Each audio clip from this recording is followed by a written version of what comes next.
जीवन और मरण ये धूप और छाँव जैसे तो छोर हैं। जहाँ पर दुनिया जीवन जीने की कला की बात सोचती, तो जिन शासन में न सिर्फ जीवन जीने की कला बल्कि मरण की भी कला दिखाई गई।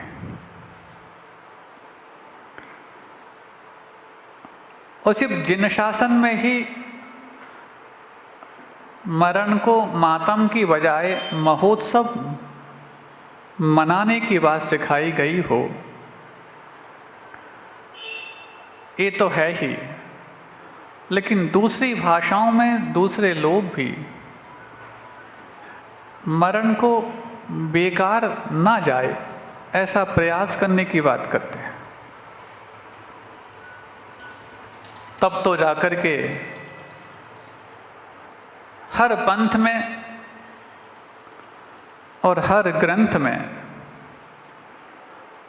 हमारा मरण सिंह के समान हो, श्वान के समान नहीं, ये बात कही जाती है। श्वान जैसा ना मरना पड़े, ध्यान रखना, ऐसा अक्सर घरों में भी कहा जाता।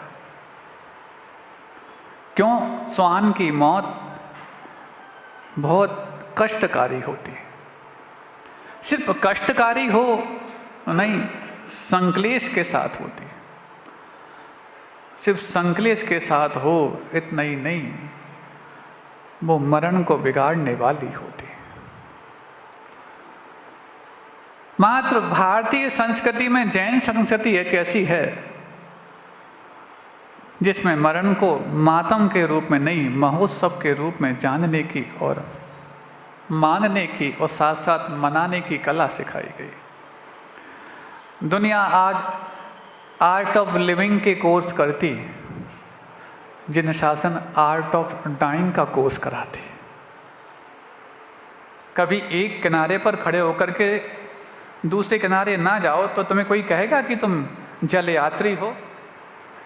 तो जब जल यात्री तुम्हें एक किनारे से दूसरे किनारे पर जाए बगैर नहीं माना जाता, तो तुम्हें जन्म से मरण के किनारे पर जाए बगैर जग यात्री कह दिया जाए, कौन कहने वाला? इस जगत की यात्रा जन्म से मरण की ओर होती, लेकिन यात्रा तभी समीचीन और तभी सम्यक मानी जाती जब उस किनारे पर पहुंचने पर वो जल यात्री आनंदित होता है, तो कहता कि हमारी यात्रा सानंद संपन्न हुई। तो जैसे मरण के किनारे पर पहुंच करके व्यक्ति आनंदित हो जाए, तब जाकर के उस जगत की यात्रा भी हमारी सानंद संपन्न हुई है, वो कह पाएगा। और यदि तुम उस किनारे पहुंच जाओ और रोना धोना करो, संक्लेश करो, मातम मनाओ, तो फिर तो तुम इसी किनारे ठीक थे। लेकिन नदी का किनारा हो या किसी जलाशय का किनारा हो, तो एक किनारे पे ठहरे रहने में कोई दिक्कत नहीं। लेकिन इस जग के किनारे में और इस जगत के किनारे में एक किनारे पे कोई टिक सकता नहीं। अब टिक सकता नहीं, चलना है ही, तो उस किनारे पर पहुंच करके संक्लेश ना हो, संतोष हो, तभी जाकर के वो यात्रा महोत्सव का रूप प्राप्त कर सकते। आज अपन आर्ट ऑफ लिविंग की बात नहीं, आर्ट ऑफ डाइंग की बात पढ़ेंगे। आर्ट ऑफ डाइंग का मतलब आपकी भाषा में उसको संलेखना अथवा समाधि मरण कहा जाता, लेकिन आज के भौतिक परिवेश में उसको नया नाम आर्ट ऑफ डाइंग के रूप में दिया जाता। क्या है? मृत्यु की कला, मरने की कला। महाराज, मरने की कला तो वो तो मरण के समय होगी नहीं, यही तो बात है। क्या बताओ, उस किनारे का आनंद किनारे पर पहुंचकर पुरुषार्थ प्रारंभ करने से होगा कि इस किनारे पर पुरुषार्थ प्रारंभ करोगे तब जाकर के उस किनारे पर तुम्हें वो किनारे का आनंद प्राप्त होगा। नहीं, हम जब वहां पहुंच जाएंगे तब पुरुषार्थ प्रारंभ करेंगे, तो मरण के समय पुरुषार्थ कुछ होता ही नहीं। पुरुषार्थ तो जीवन के समय होता, और जब वो जीवन के समय का पुरुषार्थ तुम्हें आनंदित करने लग जाता, तो इस आनंद के साथ ही उस किनारे पर पहुंच करके वो मृत्यु महोत्सव बन जाता। कई लोग सोच के बैठे हैं, महाराज हमारा मरण समाधि पूर्वक हो, ऐसा आशीर्वाद दे दो। हम आपको आशीर्वाद दें कि आश्वासन दें? आशाएं बढ़ती हैं, आश्वासन मिलते हैं, आता हाथ में कुछ नहीं, इसी का नाम अंत है। कितनी आशाएं अपने जीवन में लेके बैठे हो, कितने आश्वासन दूसरों से पाकर के रखे हो, लेकिन आशाओं और आश्वासन के बीच में आता हाथ क्या है, कभी ये तुमने सोचा? आशाएं और आश्वासन और आशीर्वाद की बजाय आशा से आशावान टिका है, ये तो कहा, लेकिन आशा से आसमान टिका है, ये हमें अच्छा नहीं लगता। आशा से आसमान टिका है कि आशा से आशावान टिका है? आशा से आशावान तो टिका, जो आशा करके बैठा वो आशावान है, तो वो तो आशा से टिका है, लेकिन आसमान तुम्हारे आशा से नहीं टिका, वो अपने आधार पर टिका है। लोकाकाश अलोक आकाश पर आधारित है, तो अलोक आकाश स्वयं आधारित है। तो बताओ, पूरा आसमान किस पे टिका? अपने आधार पर टिका। अब जब तुम्हारा आसमान भी खुद के आधार पर टिका है, तो तुम ये कैसे कह सकते हो कि आशा से आसमान टिका है? बताओ, आगम की भाषा में अलोकाकाश स्वप्रतिष्ठित है कि नहीं? लोकाकाश तो अलोकाकाश में प्रतिष्ठित है। ये सारे जो द्रव्य हैं वो लोकाकाश में प्रतिष्ठित हैं, प्रतिष्ठित मतलब आधारित हैं। लेकिन अलोकाकाश किस पर आधारित है? किस पे आधारित हो?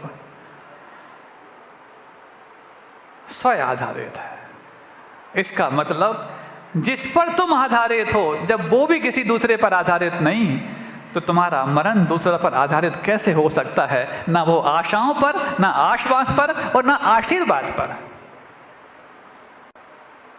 महाराज आपके आशीर्वाद से हमारा मरण समाधि पूर्वक हो जाएगा। हे, हमारे आशीर्वाद से यदि तुम्हारा मरण समाधि पूर्वक हो जाए तो सबसे पहले पूरा आशीर्वाद हमको ही दे लें। क्यों? हम तो आर्ट ऑफ डाइंग इसी के लिए दीक्षित हुए हैं, मृत्यु की कला सीखने के लिए। आज तक मृत्यु को हमने टालने का प्रयास किया। अच्छा, एक बात बताओ सभी लोग,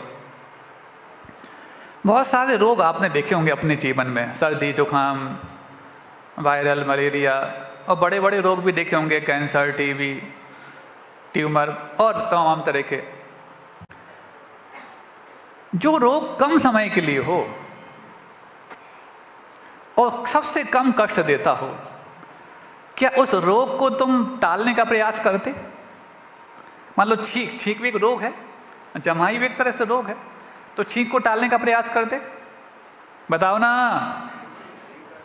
करते हो? और जिस दिन तुमने छींक को टालने का प्रयास किया, वो साइनोसाइटिस बन जाएगी। कभी इसलिए आवयवों को रोकना नहीं। छींक है, जमाई है, खांसी है, और भी जो मलमूत्र इत्यादि के जो वेग हैं, इनको रोका नहीं जाता, क्योंकि यदि इनको रोकोगे तो फिर बीमारी साथ में लेकर आओगे। अब इसमें से छींक तो कई लोग ऐसा गलत है बिल्कुल।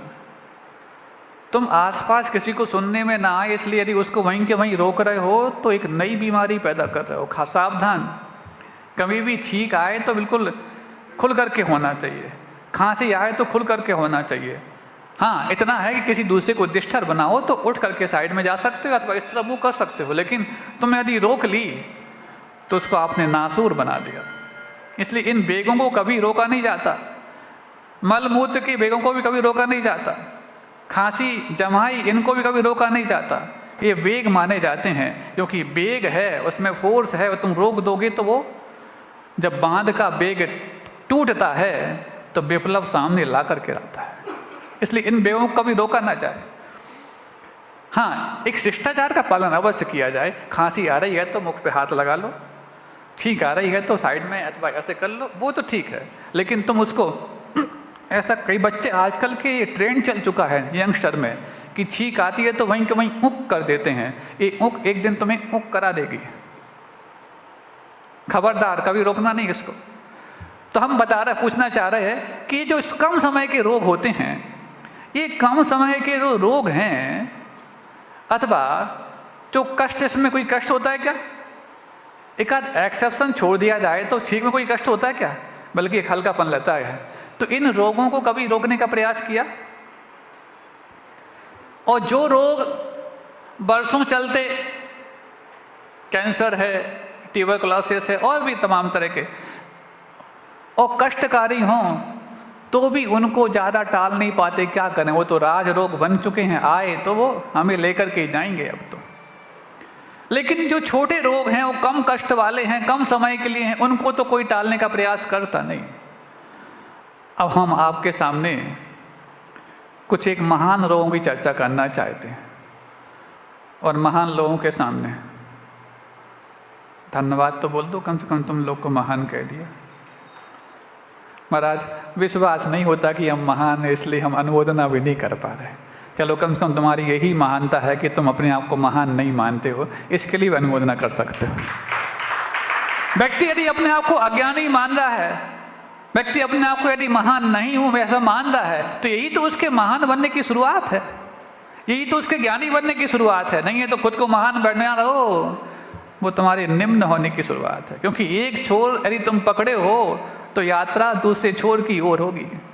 तुम ऊपर खड़े हो तो यात्रा फिर नीचे की ओर होगी, और यदि नीचे खड़े हो तो यात्रा फिर, सिंपल सी बात है। तो अब ऐसे कौन से रोग, जन्म जरा मृत्यु, ये तीन महान रोग हैं कि नहीं? बोलो ना, जन्म जरा मृत्यु विनाशनाय, बोलो ना, जलम निर्वपामीति, ऐसा बोलते हो। और समस्या तो तब, महाराज आज बेटे का जन्मदिन है, इसको पूजा कराने आए, और क्या बोलवाते हो? जन्म जरा मृत्यु विनाशनाय। जन्मदिन के दिन पूजा करने आया बेटा, और जन्म जरा मृत्यु विनाशनाय जलम निर्वपामीति, ये बात सीख करके चला गया। चलो, कम से कम वो जन्म जरा मृत्यु विनाशनाय ये मान करके यदि वो जन्मदिन मनाने आया है कि मुझे जन्म जरा मृत्यु का नाश करना है, भले ही मैंने इस जीवन में जन्म लिया है, लेकिन जन्म का महोत्सव मनाने के लिए नहीं, ये जन्म जरा मृत्यु को नाश करने के लिए लिया है। तब तो कल जो बात आई कि जन्म कल्याणक भी हो, तब कल्याणक के रूप में मनाने के लिए उसी दिन तय करते हैं। जिस दिन सबसे ज्यादा मेरे मन में उत्साह हो, गर्मजोशी हो, उसी दिन इस गर्मजोशी के माध्यम से उस मृत्यु को महोत्सव बनाने की शुरुआत करते हैं। तो अब बताओ, बुढ़ापा बहुत लंबा समय चलता, जन्मने के लिए भी बहुत मशक्कत करनी पड़ती, लेकिन मृत्यु एक ऐसा रोग है जो एक पल का है और कोई कष्ट भी नहीं है। बताओ, मृत्यु में कोई कष्ट है क्या?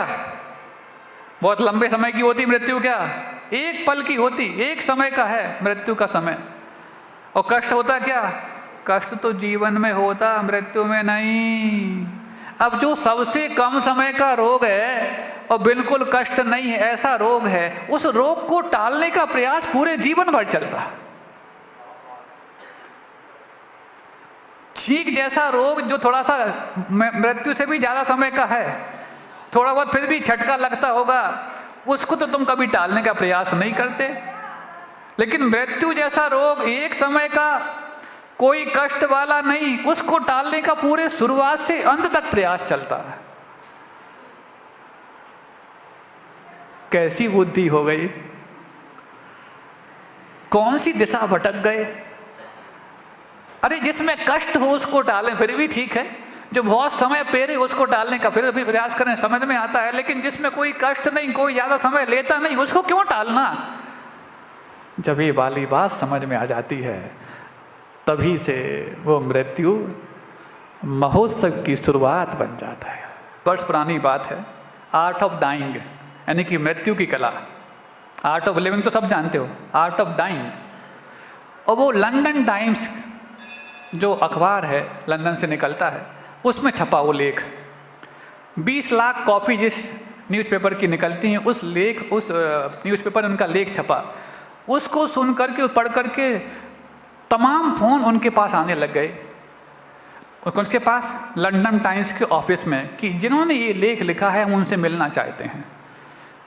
तो उस न्यूज़पेपर के ऑफिस वालों ने डॉक्टर साहब से पूछा कि क्या आपका कॉन्टैक्ट नंबर हम सबको दे सकते हैं?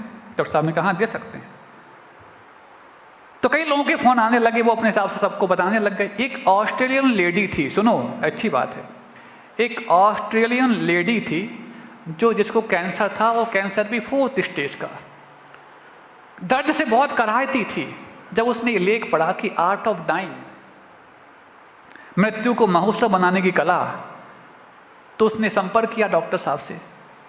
डॉक्टर साहब से पूछा क्या मैं ये कला सीख सकती हूँ, क्योंकि मेरा ये रोग बहुत पैनिक हो गया। सारे डॉक्टर्स ने हाथ खड़े कर दिए हैं। ऑस्ट्रेलियन है, सुन रहे हो, कोई जैन नहीं, ऑस्ट्रेलियन महिला है, कैंसर पेशेंट है, 4th स्टेज का कैंसर है, दर्द से करा रही है। डॉक्टर साहब ने कहा हाँ कैसे, तो मुझे क्या करना है? शुरुआत में सिर्फ इतना ही कहा उन्होंने, मैं 5 स्टैंजा बोल रहा हूँ, उसको आपको चैंट करना है। मैं 5 पद यहाँ से बोलूँगा, उसका आपको उच्चारण करना, बस ध्यान रखना मुख शुद्ध हो और आपका जितना संभव यथासंभव है आपका तन भी शुद्ध हो। ठीक है? कौन सा? नमो अरिहंताणम, नमो सिद्धाणम, नमो आयरीयाणम, नमो वज्रायाणम, नमो लोये सौवसाहूणम। सुनो, उसके लिए 5 स्टैंजा वाला एक मात्र कोई श्लोक जैसा था या छंद था, उसने किया। 4-5 दिनों में ही उसको एक अलग ही ताजगी, स्फूर्ति और एक ऊर्जा महसूस होने लग गई। चाहते हो कि नहीं चाहते हो? इसलिए संलेखना के लिए बड़ी बड़ी तपस्या जरूरी नहीं, छोटी सी सरलता जरूरी है।